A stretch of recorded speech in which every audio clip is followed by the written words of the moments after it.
Hello दोस्तों, मैं इंद्रेश अपने YouTube channel Indresh GS classes में आप सभी का स्वागत करता हूं।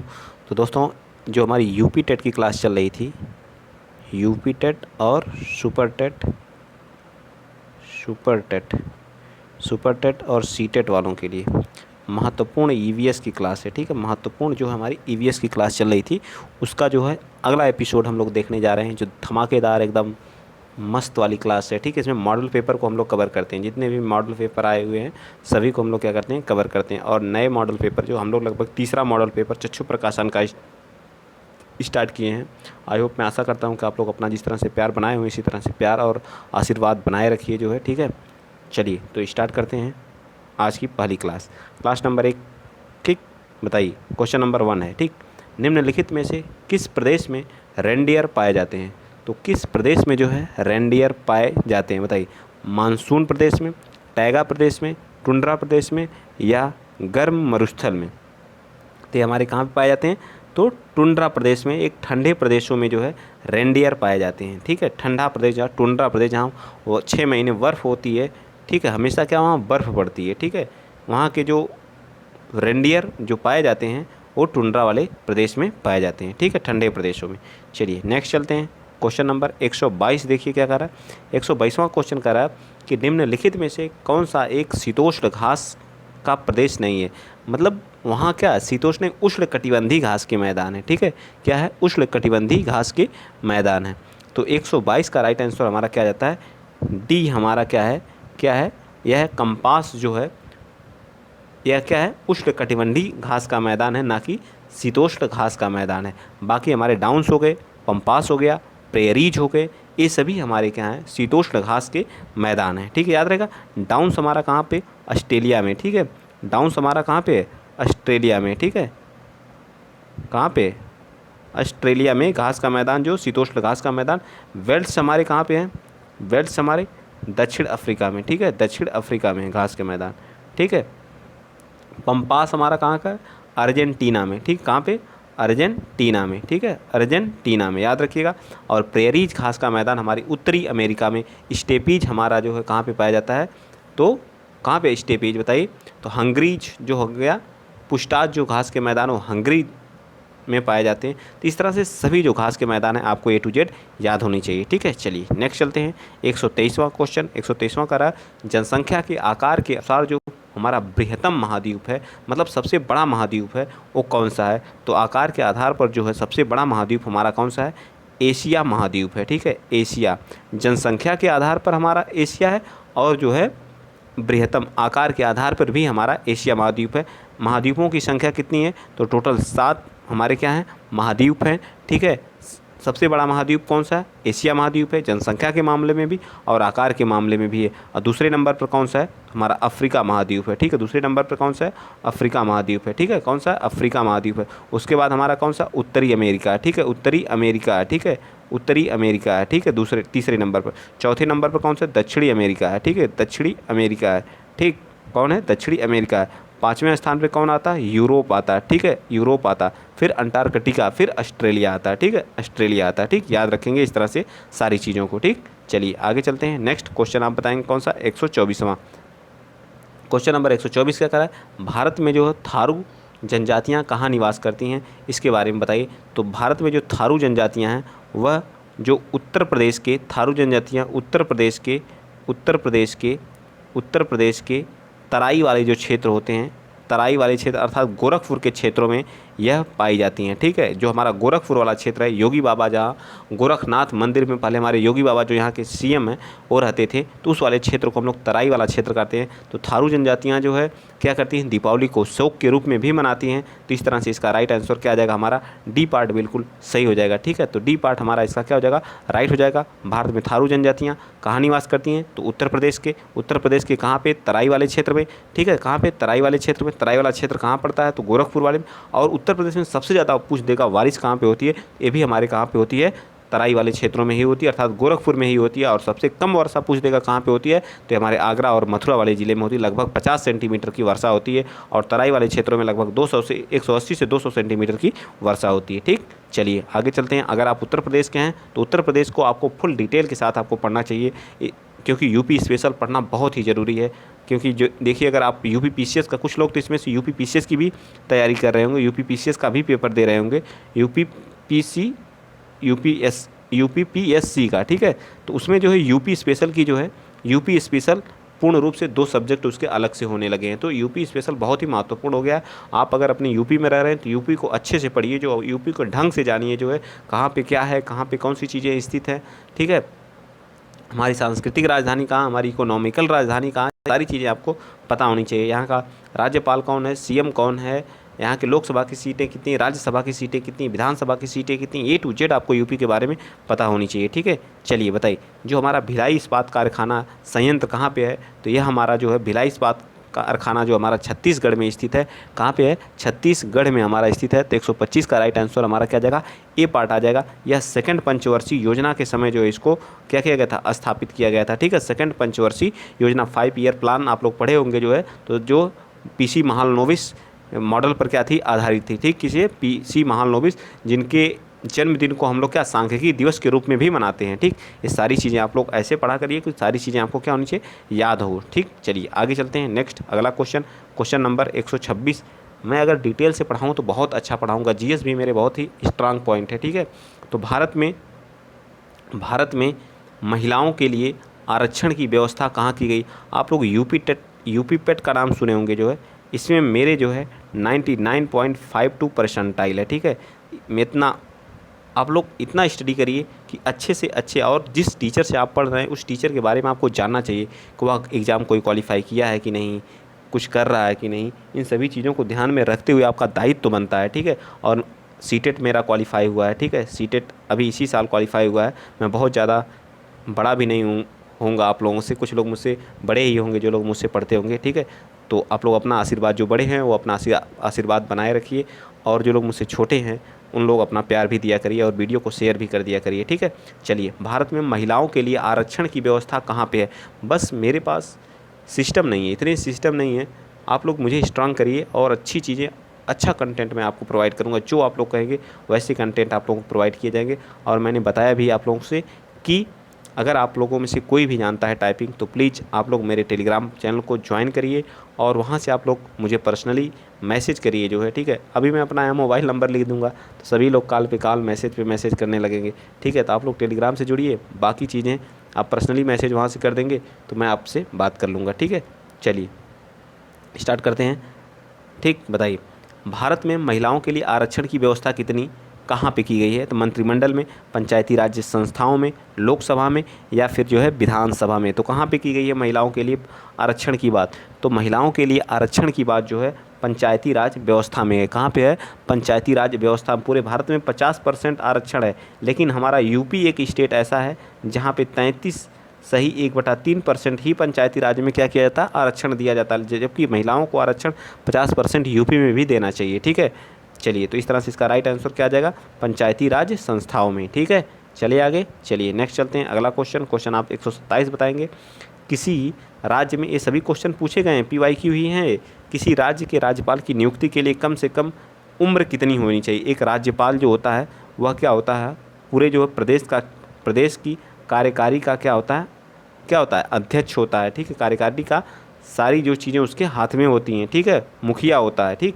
तो यह किस आर्टिकल में है, इसको बता दीजिए आप लोग। आर्टिकल कौन सा है, तो आर्टिकल 152 में हमारा जो है, जो प्रदेश का क्या होगा, एक राज्यपाल होगा, ठीक है। इतना आप लोग याद रखिएगा, ठीक है। और इसकी कम से कम उम्र कितनी होनी चाहिए, तो राज्यपाल के लिए उम्र कितनी होनी चाहिए। राज्यपाल जो होता है, और राष्ट्रपति, राज्यपाल, राष्ट्रपति, उपराष्ट्रपति, इन तीनों के लिए जो है उम्र जो कितनी होनी चाहिए, 35 वर्ष होनी चाहिए। तो राइट आंसर क्या आ जाएगा, सी पार्ट बिल्कुल सही हो जाएगा, ठीक है। 30 वर्ष किसकी होनी चाहिए, विधानसभा और राज्यसभा के जो सदस्य होते हैं उनके लिए होनी चाहिए। अब 25 वर्ष जो लोकसभा, विधानसभा के जो सदस्य होते हैं उनके लिए होनी चाहिए। प्रधानमंत्री, मुख्यमंत्री के लिए 25 वर्ष आयु सीमा होनी चाहिए। आगे चलते हैं। नेक्स्ट क्वेश्चन नंबर आप 128 बताएंगे। बताइए क्वेश्चन नंबर 128 क्या कर रहा है। क्वेश्चन नंबर 128 कह रहा है कि सूची 1 को सूची 2 से क्या करना है, मैच करना है। तो मैच करिए। भारतीय संघ, बताइए भारतीय संघ में क्या होता है, प्रधानमंत्री होता है, उसका कौन होता है, तो प्रधानमंत्री होता है, ठीक है। और बताइए राज्य का कौन होता है, तो राज्य का राज्यपाल होता है, ठीक है। राज्य का कौन होता है, राज्यपाल।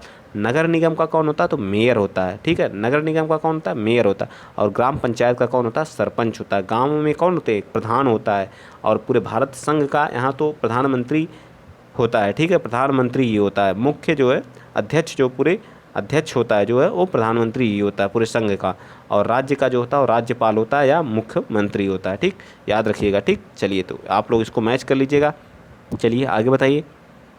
क्वेश्चन नंबर 129 देखिए क्या करा है। क्वेश्चन नंबर 129 कह रहा है कि अनुच्छेद 356 का प्रथम प्रयोग कब और कहाँ किया गया था, बताइए। कब और 356 में जो है क्या है, राष्ट्रपति शासन की बात की जाती है, ठीक है। क्या किया जाता है यहाँ पे, राष्ट्रपति शासन, ठीक है। राष्ट्रपति शासन की बात की जाती है, ठीक है। तो यह सबसे पहले जो है कहाँ पे प्रयोग किया गया था, 129 का आप लोग राइट आंसर बताएंगे। तो सबसे पहले कहाँ पे किया गया था, तो केरल राज्य में किया गया था। कहाँ पे किया गया, केरल राज्य में किया गया है, ठीक है। और सबसे अधिक बार जो है, सबसे अधिक बार राष्ट्रपति शासन कहाँ पे लगा है, तो सबसे अधिक बार राष्ट्रपति शासन जो है उत्तर प्रदेश में लगा है। और सबसे ज़्यादा समय के लिए राष्ट्रपति शासन का, सबसे ज़्यादा समय के लिए राष्ट्रपति शासन कहाँ पे लगा है, तो वह पंजाब राज्य में लगा है। ये सारी चीज़ें आप डिटेल से पूरा पढ़ा करिए, ठीक है। और केरल के बारे में आप लोग पढ़ लिए। केरल को हम लोग क्या कहते हैं, साइलेंट वैली हमारी कहाँ पे, तो केरल राज्य में है, ठीक है। केरल राज्य में पेरियार जीव अभ्यारण्य भी हमारा कहाँ पे, पेरियार में हमारा केरल में ही है, ठीक है। पंबा नदी को केरल की गंगा नदी के नाम से भी जाना जाता है। मतलब केरल में एक पंबा नदी है, उसको केरल की गंगा के नाम से जाना जाता है। केरल में हमारी जो है कौन सी पहाड़ी है, बताइए, अनाईमुडी या फिर जो है कौन सी है, बताइए फटाफट आप लोग बताइए। क्वेश्चन नंबर 138 बताएंगे जो है, बताइए। नगर निगम द्वारा कौन सा कर लगाया जाता है, नगर निगम द्वारा चुंगी कर लगाया जाता है, मनोरंजन, उपर्युक्त सभी, या गृह कर, बताइए। इसका राइट आंसर 130 का। तो चुंगी कर भी जो नगर निगम ही लगाता है, मनोरंजन कर भी और गृह कर भी हमारा कौन, चुंगी नगर निगम ही लगाता है। तो बी पार्ट इसका राइट। चलिए क्वेश्चन नंबर 131 बताएंगे। 1853 में भारत की पहली यात्री ट्रेन चली थी, ठीक है। कहाँ से कहाँ तक चली थी 1853 में, 34 किलोमीटर की लंबाई थी। कितनी थी, 34 किलोमीटर की लंबाई थी। बम्बई से कहाँ से चली थी, बम्बई से थाने के बीच चली थी, ठीक है। बम्बई से थाने के बीच चली थी, 34 किलोमीटर इसमें लंबाई थी। और उस समय कौन था, डलहौजी क्या था, गवर्नर जनरल था, ठीक है। कौन था, गवर्नर जनरल था 1853 में। राज्य हड़प की नीति कौन लाया था, ये भी डलहौजी ही लाया था, ठीक है। और अवध जो हमारा उत्तर प्रदेश का अवध है, इसको कुशासन के आधार पर क्या किया था, अपने राज्य में मिला लिया था, ठीक है। 1853 में चली थी, ठीक। चलिए नेक्स्ट चलते हैं। क्वेश्चन नंबर 132 बताएंगे आप लोग।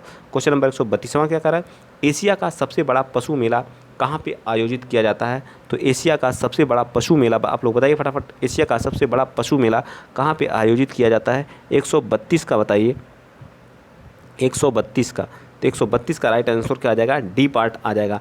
मैंने ये दूसरी बार जो हम PYQ करा रहे हैं, ठीक है। एक बार मैंने सभी PYQ जो 2011 से लेकर के जो 2022 तक जितने भी हमारे यूपी टेट के एग्ज़ाम हुए हैं, सभी के मैंने PYQ करा दिया, दोबारा करा रहा हूँ। और प्लस एक बार प्रैक्टिस सेट भी मैं करा चुका हूँ। तो आप लोग प्लेलिस्ट में जाइए और सभी वीडियो को एक बार ज़रूर देखा करिए, ठीक है। चलिए नेक्स्ट चलते हैं। क्वेश्चन नंबर 133 बताइए। क्वेश्चन नंबर 133वां क्या कह रहा है कि राष्ट्रीय एकता परिषद की स्थापना कब हुई थी, तो राष्ट्रीय एकता परिषद की स्थापना जो है 1951 में हुई थी, ठीक। कब हुई थी, 1951 में हमारे राष्ट्रीय एकता परिषद की क्या हुई थी, स्थापना हुई थी, ठीक है। 133 का राइट आंसर हमारा क्या जाएगा, बताइए। राष्ट्रीय एकता परिषद का तो इसमें क्या दिया है, 1961। अब बताइए आप लोग इसमें कौन सा राइट होगा। मुझे तो 1951 में राष्ट्रीय एकता परिषद की स्थापना 1951 में, आप लोग इसको कमेंट में बताइएगा कब हुई थी, ठीक है। इसमें मैं कंफ्यूज हो रहा हूँ, ठीक है। आप लोग बताएंगे खुद कमेंट में, कमेंट करके बताएंगे आप लोग, जो मैं देखता हूँ किसके किसके सही होते हैं, ठीक है। कब हुई थी राष्ट्रीय एकता परिषद की स्थापना, कब हुई थी, इसको आप लोग बताएंगे। डी होगा या फिर जो है सी होगा, ठीक है। आप खुद बताएंगे। चलिए आइए चलते हैं अगला क्वेश्चन। क्वेश्चन नंबर 134वां बताइए। समता के अधिकार का उल्लेख संविधान के किन अनुच्छेदों में है, बताइए। अनुच्छेद 23 से 24। 23 से 24 क्या हमारा है, शोषण के विरुद्ध अधिकार है, क्या है, शोषण के विरुद्ध अधिकार है, ठीक है। अनुच्छेद क्या है, 19 से 22 क्या है, बताइए। किस चीज़ की स्वतंत्रता हमें है, कहीं भी हमें भाषण देने का, अभिव्यक्ति की आज़ादी है हमें, ठीक है। स्वतंत्रता हमको मिली हुई है, ठीक है। और हमें 25 से 28 तक हमें क्या दिया गया है, धर्म की स्वतंत्रता है। और हमारा जो है अनुच्छेद 14 से 18 जो है समता का अधिकार है, ठीक है, समता का अधिकार है। तो डी पार्ट हमारा क्या आ जाएगा, राइट आ जाएगा। चलिए 135वां बताइए। 135 में देखिए क्या करा है कि किस देश में लचीला संविधान लागू है। लचीला, वहाँ का संविधान क्या है, बहुत ही लचीला, फ्लेक्सिबिलिटी है वहाँ उसके संविधान में। तो यूनाइटेड किंगडम के संविधान में लचीलापन पाया जाता है, ठीक है, यूनाइटेड किंगडम के। ठीक, नेक्स्ट क्वेश्चन नंबर 136 बताइए। निम्न में से कौन सा अचल जीव का उदाहरण है। काइटिन, इकनस, यूप्लेक्टेला या लीच। बताइए फटाफट। 136 का राइट आंसर बताएंगे आप लोग। तो हमारा क्या है, सी पार्ट है, ठीक है, सी पार्ट बिल्कुल सही है। ठीक, चलिए नेक्स्ट क्वेश्चन नंबर आप बताएंगे 137वां। बताइए 137वां क्या कह रहा है। प्रोटीन अणुओं की इकाई है। बताइए प्रोटीन अणुओं की किसकी इकाई, अमीनो अम्ल की है, विटामिन्स की है, ग्लूकोज की है या वसा अम्ल की है। बताइए 137 का A part, B part, C part या डी पार्ट। बताइए फटाफट भैया, मैं देख रहा हूँ कितने लोग बता रहे हैं, कितने लोग नहीं बता रहे हैं। ठीक है, 137 का राइट आंसर क्या आ जाएगा, ए पार्ट। अमीनो अम्ल जो प्रोटीन होते हैं उनकी किसके अणुओं की इकाई होती है, वो अमीनो हमारे एसिड जो होते हैं उनके अणुओं की क्या होती है, यूनिट होती है। ठीक है, नेक्स्ट क्वेश्चन नंबर 129 बता दीजिए। जो लोग पहली बार चैनल पे विजिट कर रहे हैं तो प्लीज़ आप लोग चैनल को ज़रूर सब्सक्राइब करके जाया करिए, और इसी तरह के वीडियो पाने के लिए और बेल आइकन को क्लिक करके ज़रूर जाया करिए ताकि आपको पहले वीडियो का नोटिफिकेशन प्राप्त हो। ठीक, चलिए बताइए निम्न में से कौन सा अंगक पादप कोशिका में अनुपस्थित रहता है। रिक्तिकाएँ, तारकाएँ, सेल्यूलोज कोशिका भित्ति या लवक। बताइए कौन इसमें जो है पादप कोशिका में मतलब अनुपस्थित रहता है। तो सेल्यूलोज तो सभी में पाया जाता है, सभी कोशिका में। लवक भी पाए जाते हैं। तारकाएँ या रिक्तिकाएँ, बताइए इन दोनों में से अब 50-50 मैंने कर दिया है। बताइए आप 50-50 कर दिया हूँ, आप तो बता दीजिए फटाफट बताइए भाई। तो हमारे रिक्तियाँ भी पाई जाती हैं लेकिन हमारे जो है तारकाएँ नहीं पाए जाते हैं। ठीक है, तारकाएँ हमारे नहीं पाए जाते हैं। या किस में पाए जाते हैं, जंतु पादप में पाए जाते हैं। ठीक है, अर्थात जंतुओं में पाए जाते हैं। ठीक है, जंतुओं में पाए जाते हैं, यानी मनुष्य हो गया, जानवर हो गए, इन सभी में पाए जाते हैं, या पादप कोशिका में नहीं पाए जाते हैं। ठीक, तो इस तरह से इसका क्या आ जाएगा, बी पार्ट हमारा क्या होगा, बिल्कुल बी पार्ट क्या हो जाएगा, राइट हो जाएगा। ठीक है, तो बी पार्ट क्या होगा, राइट होगा। नेक्स्ट चलते हैं क्वेश्चन नंबर 139 बताइए। क्वेश्चन नंबर 139 का रहा है, मनुष्य के शरीर की सबसे बड़ी ग्रंथि कौन सी है, आप बताएंगे। तो मनुष्य के शरीर की सबसे बड़ी ग्रंथि कौन सी है, यकृत है। क्या है हमारा, यकृत सबसे बड़ी ग्रंथि है। ठीक है, पीयूष ग्रंथि को हम लोग क्या कहते हैं, मास्टर ग्रंथि कहते हैं। क्या कहते हैं, मास्टर ग्रंथि के नाम से भी जाना जाता है। ठीक है, पीयूष ग्रंथि हमारे मस्तिष्क में पाई जाती है। ठीक है, कहाँ पाई जाती है, मस्तिष्क में पाई जाती है पीयूष ग्रंथि। ठीक, तो राइट आंसर हमारा क्या आ जाएगा, इसका बी पार्ट बिल्कुल राइट हो जाएगा। 139 का राइट आंसर क्या आ जाएगा, बी पार्ट। ठीक, नेक्स्ट चलते हैं 40वां क्वेश्चन नंबर 140 बताइए। उत्तर प्रदेश का राजकीय पक्षी क्या है। बताइए उत्तर प्रदेश का राजकीय पक्षी गौरैया है, तोता है, मोर है या सारस क्रेन है। तो अभी सारस चर्चा में बहुत रहा था, आप लोग वीडियो में देखे भी होंगे सारस की कितनी चर्चा थी। तो आपको भूलना नहीं है, सारस या क्रेन या क्रॉन्च भी इसको बोलते हैं। ठीक है, इसका क्या है, राजकीय क्या है, राजकीय पशु है। ठीक, और इसका राजकीय पुष्प क्या है, पलाश है। राजकीय पुष्प क्या है, पलाश है। ठीक है, पलाश है। ठीक, ये भी याद रखिएगा। ठीक है, और अशोक का वृक्ष क्या है, राजकीय वृक्ष है, अशोक का वृक्ष। ठीक, ये भी याद रखेंगे आप लोग। ठीक है, और बता दीजिए यहाँ के सीएम कौन है, तो योगी आदित्यनाथ जी हैं। ठीक है, योगी आदित्यनाथ जी हैं। गवर्नर कौन है, बताइए गवर्नर कौन है, तो आनंदीबेन पटेल जी हैं। आनंदीबेन पटेल जी हैं। ठीक, आनंदीबेन पटेल जी हैं। ठीक, ये भी याद रखेंगे आप लोग। और बताइए यहाँ लोकसभा की सीटें कितनी हैं, तो 80। अभी लोकसभा का चुनाव होने जा रहा है, तो पूछ सकता है लोकसभा की। विधानसभा की सीटें कितनी हैं, विधानसभा की बताइए, विधानसभा की 403 है। और विधान परिषद की कितनी सीटें हैं, तो 100 सीट है। और राज्यसभा की कितनी सीटें हैं, तो राज्यसभा की सीटें कितनी हैं, 31 है। सारी चीज़ें याद रखना है। तो विधानसभा की पूछ देगा, कौन सा ऐसा राज्य है जहाँ पे सबसे ज़्यादा विधानसभा की सीटें हैं, तो उत्तर प्रदेश है। सबसे ज़्यादा लोकसभा की कहाँ सीटें, उत्तर प्रदेश है। सबसे ज़्यादा विधान परिषद की कहाँ सीटें, उत्तर प्रदेश है। सबसे ज़्यादा राज्यसभा की सीटें कहाँ, उत्तर प्रदेश है। सारी चीज़ें आपको याद होनी चाहिए। आगे आ जाइए, क्वेश्चन नंबर चलते हैं, कौन सा, क्वेश्चन नंबर 141 बताइए।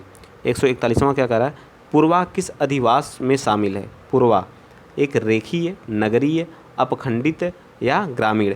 जो नहीं कहते पछुआ टोला, पूर्वा टोला, ऐसा नहीं बोला जाता है। तो पूर्वा क्या है, नगरीय है, ग्रामीण है या अपखंडित है या रेखीय, कहाँ पे बोला जाता है बताइए 141 का। तो 141 का हमारा डी, ग्रामीण में नहीं बोला जाता है, पूर्वा टोला है। ठीक है, इस तरह से आप गाँव से अगर जो लोग बिलोंग करते हैं वो जान गए पूर्वा टोला, पछुआ टोला। ठीक है, मैं तो गाँव से बिलोंग करता हूँ, मुझको पता है, ठीक है। चलिए, कौन सा जो है ज्वालामुखी पर्वत है, ज्वालामुखी जहाँ से क्या होता है उद्गार होते रहते हैं, तो किलिमंजारो क्या है, एक ज्वालामुखी पर्वत है, ठीक है। किलिमंजारो हमारा क्या है, एक ज्वालामुखी पर्वत है। ये क्या है, अरावली पर्वत हमारा कहाँ, भारत में स्थित है, ठीक है, भारत में स्थित है। और प्राचीनतम क्या है, प्राचीनतम क्या पर्वत है, ठीक। चलिए नेक्स्ट चलते हैं। अगला, एलिफेंटा द्वीप कहाँ पे है, तो एलिफेंटा द्वीप हमारा कहाँ है, मुंबई के तट पे है, ठीक है। एलिफेंटा द्वीप हमारा कहाँ पे है, मुंबई के तट पे है। मुंबई में कुछ लावणी और तमाशा, कहाँ के, तमाशा ये कहाँ के नृत्य हैं, ये भी हमारा कहाँ का है बताइए, ये भी हमारे कहाँ के, महाराष्ट्र के ही नृत्य हैं, ठीक है। महाराष्ट्र के। लोनार झील कहाँ पे पाई जाती है, ये भी क्वेश्चन बहुत पूछता है। लोनार झील, लोनार झील हमारी कहाँ पे है, ये भी हमारी कहाँ है, महाराष्ट्र में है, ठीक है। लोनार झील का क्या हुआ था, उल्का पिंड गिरने से जो है क्या हुआ था, वहाँ पे खड्डा हो गया था और वहाँ पे बारिश का पानी भर जाता है, या क्या होता है, पिंक कलर का पानी है, इसलिए से लोनार झील के नाम से जाना जाता है, ठीक। चलिए आगे चलते हैं। 144वां क्वेश्चन नंबर 144 क्या कह रहा है कि मानसूनी वन पाए जाते हैं जहाँ वर्षा होती है, जहाँ मानसून अच्छा होगा वहाँ वर्षा, बारिश क्या होती है, बहुत अधिक होती है। तो इस तरह के वहाँ पे 150 से 200 सेंटीमीटर तक वर्षा होती है, ठीक है। 200 सेंटीमीटर का भारत में मानसून जो प्रवेश करता है, ये रहा भारत का मैप, ठीक।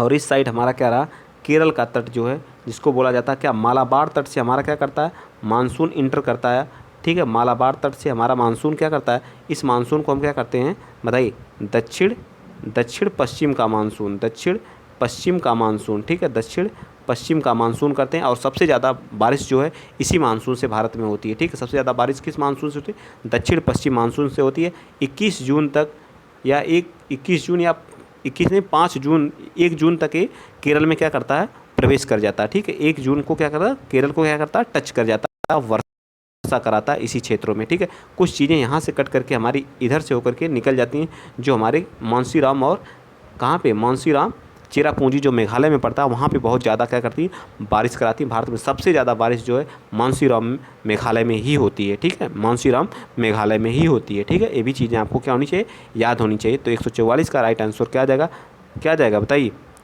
144 का राइट आंसर आ जाएगा, क्या आएगा, डी पार्ट हमारा बिल्कुल सही हो जाएगा। चलिए आगे चलते हैं। नेक्स्ट क्वेश्चन आप बताएंगे, कार्बी एंगलोंग पठार का विस्तार बताइए। कार्बी एंगलोंग पठार का विस्तार कहाँ है, तिब्बत का, शान पठार का, प्रायद्वीपीय पठार का, या फिर हिमालय का। कार्बी एंगलोंग का पठार बताइए। तो 145 का राइट आंसर क्या जाएगा, सी, प्रायद्वीपीय पठार का क्या होता है, हिस्सा होता है कार्बी एंगलोंग का पठार।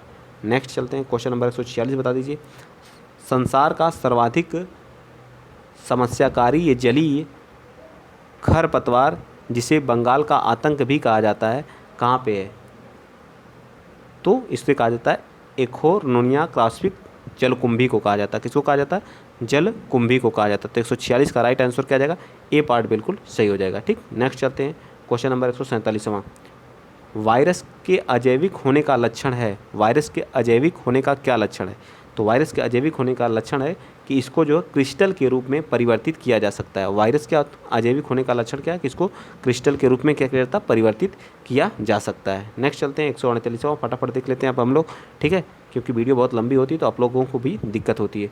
पादप हार्मोन्स में जो फलों को पकाने में सहायता करता है, तो कौन सी होती है, जिब्रेलिन होती है, साइटोकाइनिन होती है, ऑक्सिन होती है, या इथाइलिन होती है, कौन सी इसमें से कौन सी चीज़ का प्रयोग किया जाता है, फटाफट बताइए।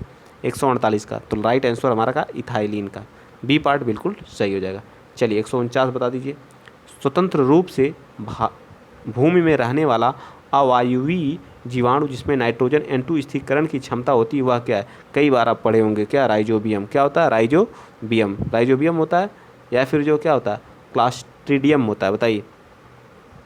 इस क्वेश्चन को भी आप लोग बताएंगे, राइजोबियम होता है या क्लास्ट्रीडियम होता है, ठीक है। तो इसका आंसर जो दिया है वो तो ए पार्ट दिया है, ठीक है, बताएंगे आप लोग जो है।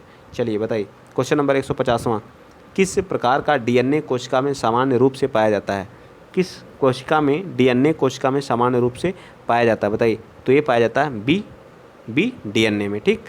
तो इस तरह से सारे क्वेश्चन आज के हमारे फिनिश हो गए। 2 क्वेश्चन आपको होमवर्क में दिए गए, उनको जरूर आप बताएंगे, अगर नहीं आएगा तो मैं कल जरूर बताऊंगा, ठीक है। तो अगर वीडियो अच्छा लगा है तो प्लीज़ वीडियो को 5 लोगों को, अपने ग्रुप में 5 लोगों को जरूर शेयर करिए, ताकि सपोर्ट आप करेंगे, इससे मेरा मनोबल बढ़ेगा और अच्छी वीडियो आपको मिलती रहेंगी इसी तरह से कंटिन्यू, ठीक है। थोड़ा सा सपोर्ट जरूर और कमेंट जरूर करके जाया करिए, लास्ट में बताया करिए, उससे मैं मोटिवेट होता हूँ। आप वीडियो देखते तो जरूर, लेकिन कमेंट तो कर दिया करिए थोड़ा सा, ताकि मैं भी मोटिवेट हूँ जो है, ठीक। तो आज के लिए इतना ही। जय हिंद, जय भारत।